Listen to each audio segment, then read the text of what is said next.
CM KCR ఆదేశాలతో వరంగల్ తూర్పు నియోజకవర్గాన్ని అన్ని రంగాల్లో అభివృద్ధి చేస్తున్నామని ఎమ్మెల్యే నన్నపనేని నరేందర్ తెలిపారు. ఇందులో భాగంగా దేశాయిపేటలో రాష్ట్ర ప్రభుత్వం ప్రతిష్టాత్మకంగా నిర్మిస్తున్న డబుల్ బెడ్రూమ్ ఇళ్ల నిర్మాణాలను అల్లం నారాయణతో కలిసి ఎమ్మెల్యే సందర్శించారు.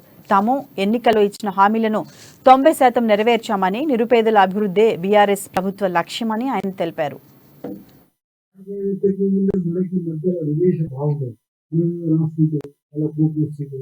మళ్ళీ ఏదో చెప్పుకుంటారు మనం దినం కొంచెం ఏం లేకుండా కూడా అన్ని పక్కకు పెట్టి స్వతంత్రంగా ఆలోచించడానికి ఇష్టపడతారు. వీటన్నిటి వల్ల వచ్చే ఘర్షణలు, ఈ ఘర్షణ వాతావరణంలో కూడా మీ మధ్య బంధం ఇది చాలా అరుదైంది. కూడా సంతోషంగా ఉండేది కానీ మీరు గుర్తించడం జరుగుతుంది సార్. వాస్తవానికి నియోజకవర్గంలో సార్ తమకు ఒక ఐడియా ఉండాలని చెప్తుంది సార్. ఇక్కడైనా మా గురించి తమకు ఎక్కడైనా అవకాశం వచ్చినప్పుడు తమకు చెప్తారన్న భావనతో చెప్పడం